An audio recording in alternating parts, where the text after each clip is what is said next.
देखिए अपन इसमें अचल अक्ष के परितः घूर्णी गति की जो अपन पढ़ रहे थे उसमें बल आघूर्ण द्वारा किया गया कार्य अपन ने ज्ञात कर लिया था, और उसके साथ साथ जो जो कॉन्सेप्ट आ रहे थे, जो जो पॉइंट्स थे, उनको रेखी गति के साथ उनके संगत क्या क्या राशियां हैं उनको अपन ने कंपेयर किया था। जैसे न्यूटन गति का द्वितीय नियम F is equal to M A, tau is equal to I alpha से कंपेयर हो गया था। D W is equal to tau D theta ये कंपेयर हो गया था D W is equal to F D S से। ये कंपैरिजन भी अपने साथ साथ कंप्लीट हो गया था। अब उसी पर आधारित जो अपन ने टॉपिक पढ़ा है उसी पर आधारित अपनी बुक में एक एग्जाम्पल है, एग्जाम्पल नंबर 7.15, उसे अपन अब सॉल्व करते हैं। देखिएगा एग्जाम्पल क्या है। इस एक एग्जाम्पल के कई पार्ट दिए हुए हैं अपने, 4 पार्टों का ये क्वेश्चन है, यानी कि बड़ा क्वेश्चन है। सारे पार्ट अपन सोल्व करते हैं। देखिए सबसे पहले अपन लिखते हैं एग्जाम्पल नंबर 7.15, यानी 7वें चैप्टर का 15वां क्वेश्चन या उसका एग्जाम्पल है। क्वेश्चन क्या कह रहे हैं, नगण्य द्रव्यमान की एक रस्सी, नगण्य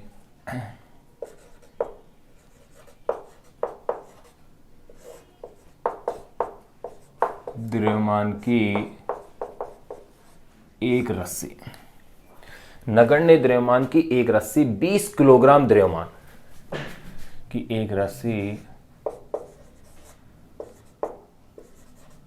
20 किलोग्राम द्रव्यमान एवं 20 सेंटीमीटर त्रिज्या के, एवं 20 सेंटीमीटर त्रिज्या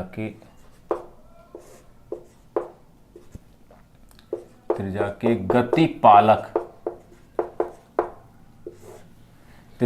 गतिपालक पहिए, यानी कि फ्लाईव्हील, गतिपालक पहिए के रिम पर लिपटी है।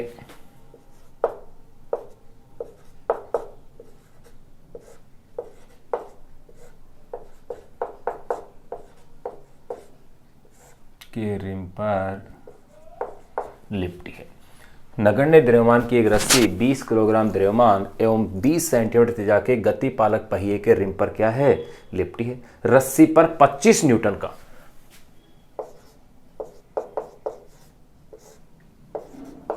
रस्सी पर 25 न्यूटन का एक समान कर्षण बल लगाया जाता है।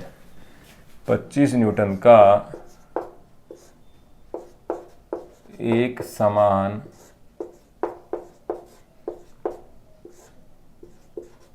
कर्षण बल लगाया जाता है।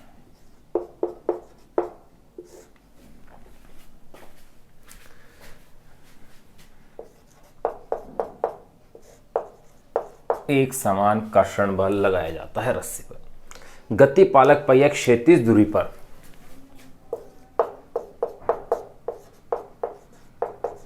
गतिपालक पहिया एक क्षैतिज धुरी पर,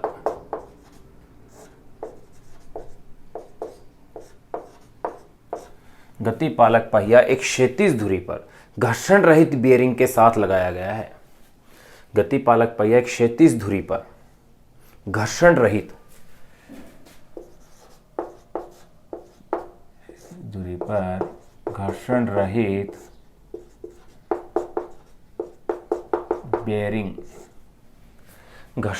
बेयरिंग के साथ लगाया गया है।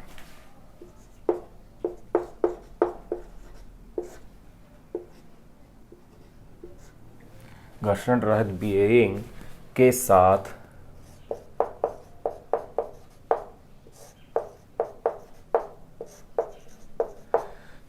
लगाया गया है। ये अपन को क्वेश्चन में दिया है, ज्ञात कीजिए। अब देखो भाई क्या क्या क्वेश्चन में दिए हैं, 4 ये वैल्यूज इस क्वेश्चन में पूछ रहे हैं। अगर 4 क्वेश्चन के पार्ट अपन यहाँ लिखेंगे, चलो लिख लेते हैं, फिर इसमें एक साइड में सोल्व कर लेंगे। नंबर फर्स्ट, ज्ञात कीजिए। पहले कह रहे हैं पहिए का कोणीय त्वरण।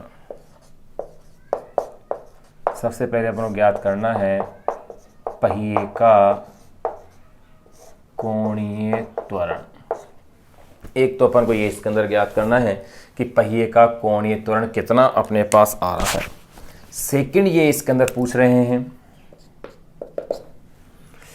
इस क्षण ये सॉरी 2 मीटर रस्सी खुलने तक कर्षण बल द्वारा किया गया कार्य। 2 मीटर रस्सी खुलने तक कर्षण बल द्वारा किया गया कार्य। सेकंड ये पूछ रहे हैं। नंबर थर्ड देखिए इसके अंदर क्या पूछ रहे हैं, 2 पार्ट हो गए। नंबर थर्ड पूछ रहे हैं इस क्षण पहिए की गतिज ऊर्जा। इस क्षण पहिए की गतिज ऊर्जा। लेकिन साथ में एक शर्त कह रहे हैं, पहिया शून्य वेग से गति प्रारंभ करता है, यानी प्रारंभिक वेग उसका क्या है, शून्य है। पहिया शून्य वेग से गति प्रारंभ करता है। नंबर फोर्थ, चौथा इसके अंदर पूछ रहे हैं कि ये जो भाग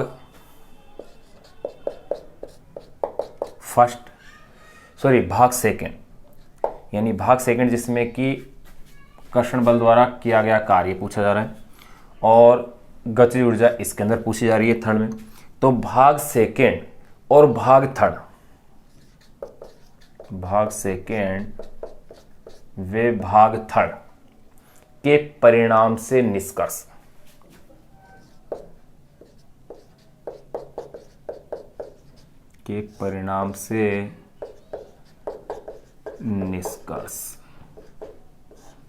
ये अपन को ज्ञात करना है। ये अपने पास पूरा क्वेश्चन अपन ने लिख दिया है।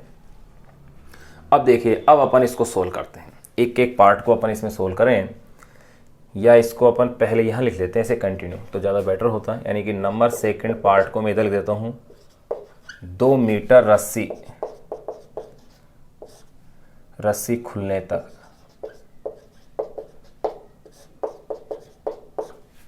तक कर्षण बल द्वारा किया गया कार्य। ये इस तरह से।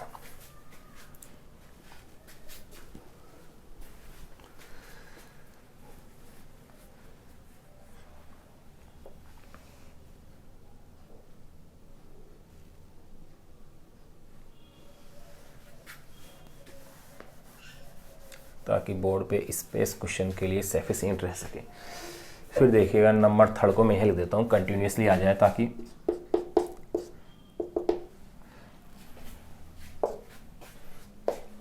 नंबर थर्ड इसके अंदर जो पूछा था, इस क्षण पहिए की,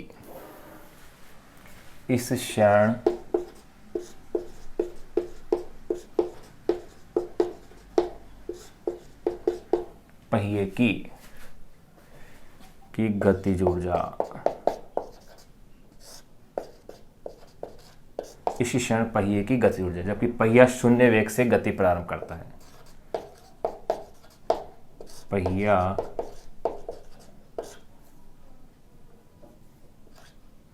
शून्य वेग से गति प्रारंभ करता है। फिर देखिएगा नंबर फोर्थ, भाग सेकंड और भाग थर्ड के परिणाम से निष्कर्ष, ये निकालना है भाग फोर्थ के अंदर।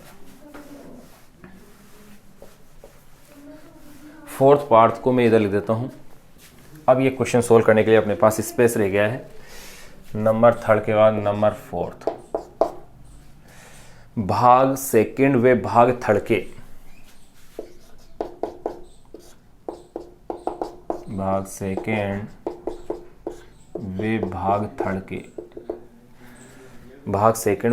के परिणाम से निष्कर्ष।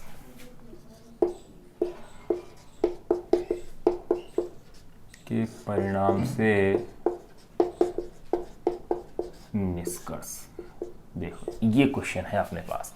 अब देखिए पूरा क्वेश्चन अपन लिख दिया है, बड़ा क्वेश्चन है। अब इसको अपन सोल्व करते हैं कि क्वेश्चन में क्या क्या डाटाज अपन को दिए गए हैं, सबसे पहले वो लिखें ताकि क्वेश्चन सोल्व करना अपने लिए क्या रहे, आसान रहे।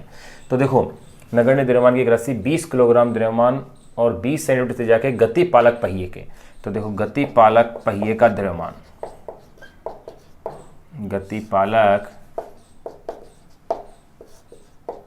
पहिए का द्रव्यमान, मैंने मान लिया कि ये जो द्रव्यमान है कैपिटल एम है, तो ये आपको दिया हुआ है 20 किलोग्राम, बार बार वैल्यूज काम आएगी।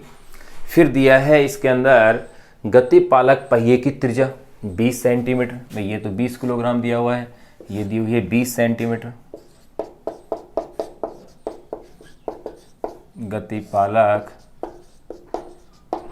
पहिए की त्रिज्या मैंने चलो इसको मान लिया कैपिटल आर, स्मॉल आर भी ले सकते थे आप इसे।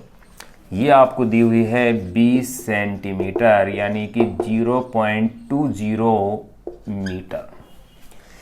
चलो त्रिज्या भी अपन को दे दी है, और इस पर जो बल लग रहा है वो दिया हुआ है F इजिकल टू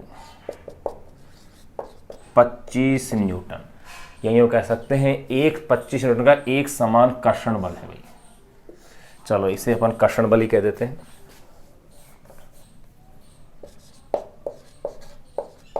कर्षण बल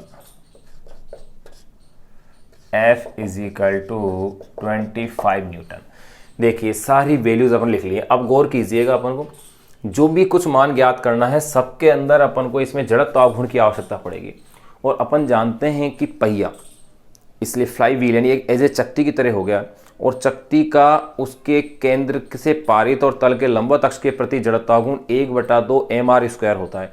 यह मैं ठोस बेलन कह दूं भाई, जैसे ये इस तरह से ठोस बेलन है तो इसके केंद्र से पारित और लंबाई के अनुदिश अक्ष के प्रति जड़त्वाघूर्ण क्या होता है, 1/2 mr² होता है।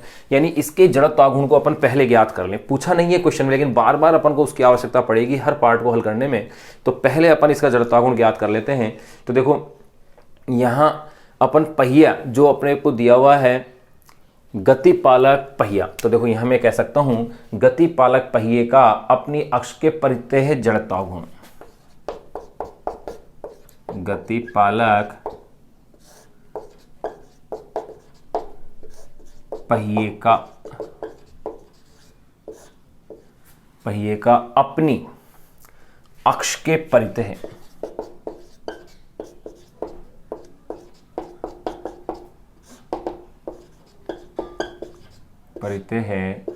जड़त्व आघूर्ण, मैंने मान लिया वो जड़त्व आघूर्ण क्या है, कैपिटल आई है।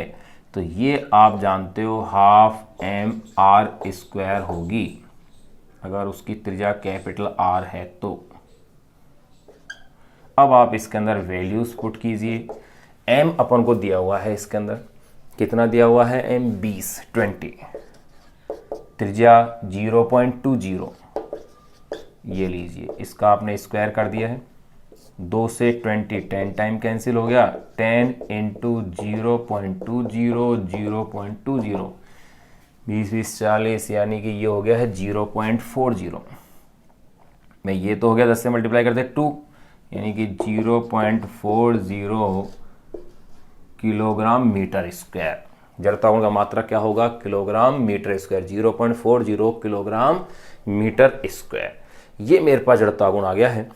क्वेश्चन में किस तरह से है, ये गति पालक पहिया है, अपन को जो दिया है इसकी जो त्रिज्या है कैपिटल आर, चलो इसे कैपिटल आर ही ले लेते हैं, और इसका द्रव्यमान दिया हुआ है कैपिटल एम है। यहाँ इसके साथ एक रस्सी है और यहाँ कर्षण बल F इजिकल टू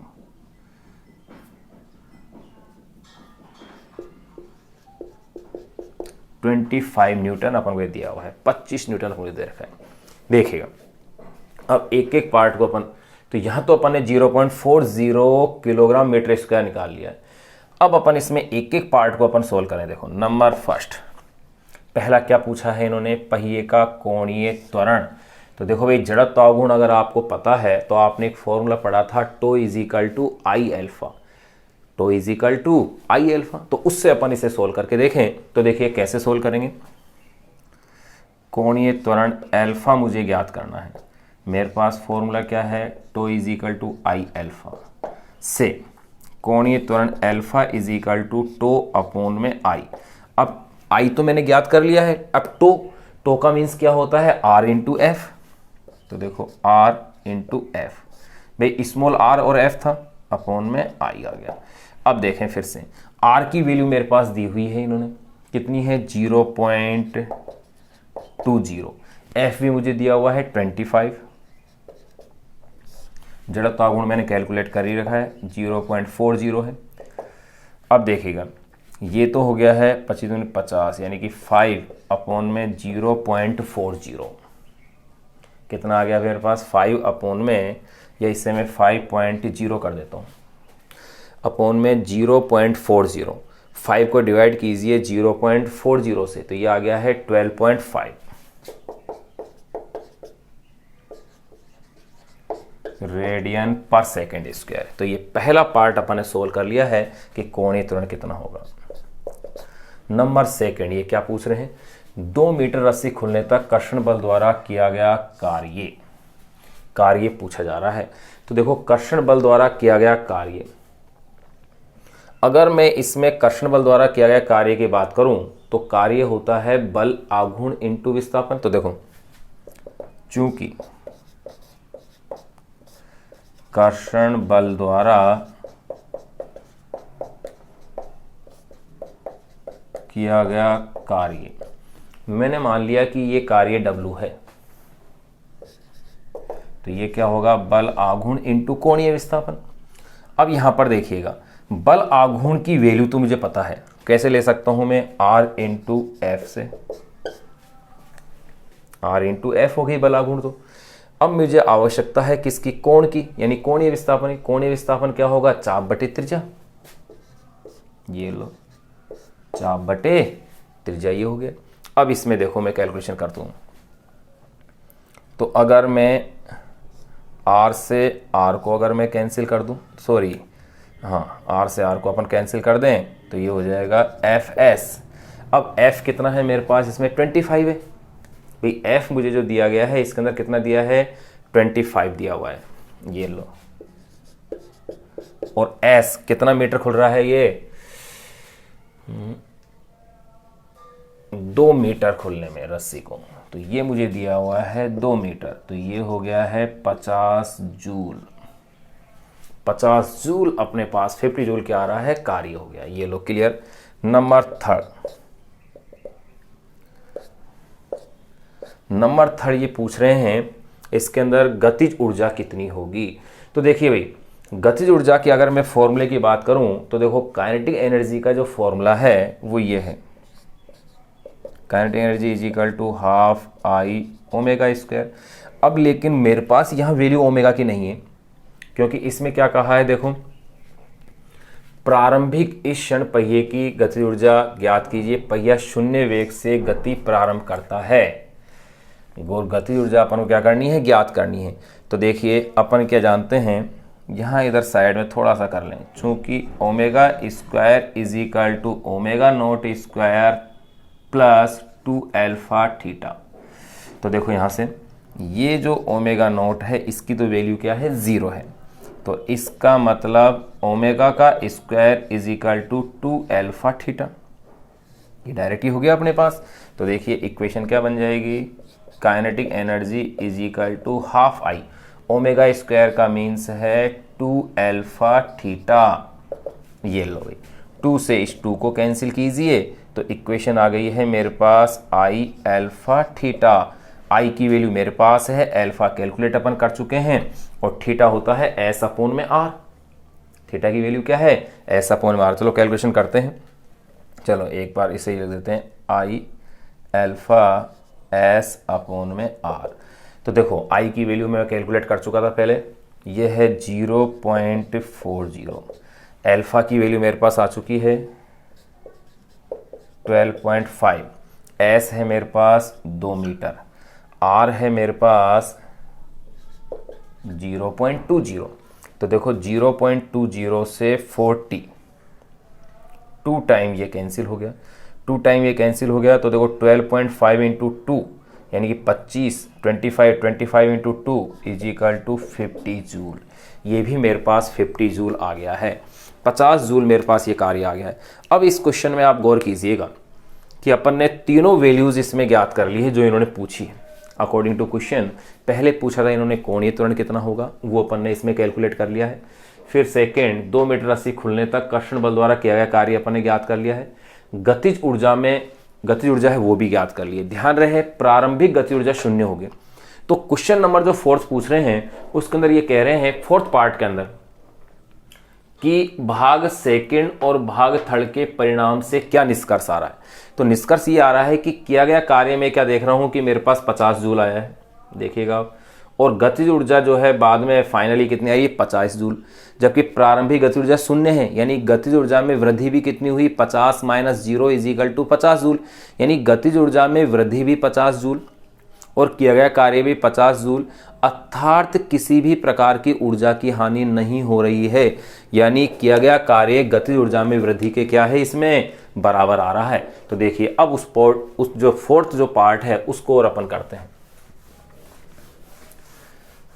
आप इसको नोट कर लें, इसके सॉल्यूशन को बिल्कुल एज इट ऐसे कैसे, या स्क्रीनशॉट आप इसका ले लें।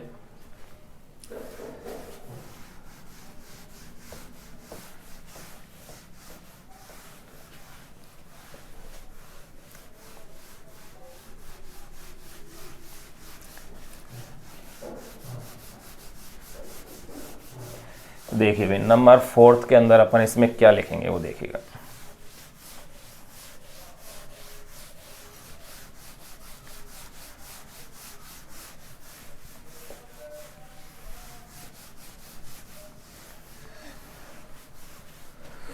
देखिए नंबर फोर्थ और सोल्व कर लें अपन।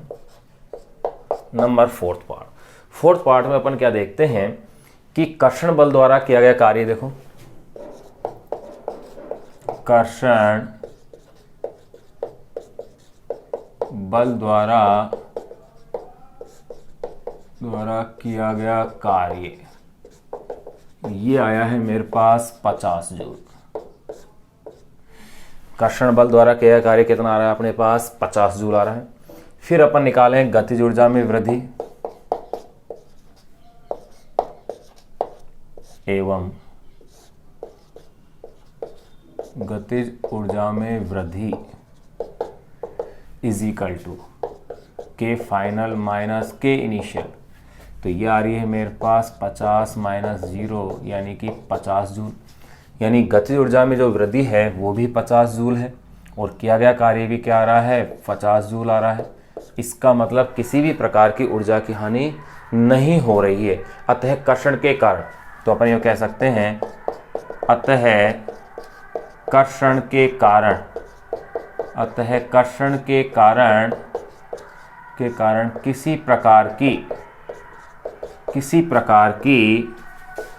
किसी प्रकार की ऊर्जा की हानि नहीं होती है। ये लो, ये अपना क्वेश्चन नंबर जो था एग्जाम्पल नंबर 7.15 अपने पास ये अपन ने कंप्लीट कर लिया है। अब आप इसे नोट कर लीजिएगा, ये आपका कंप्लीट जो है। अब अपन जो नेक्स्ट टॉपिक पढ़ेंगे वो है अचल अक्ष के परितः कोणीय संवेग। इसको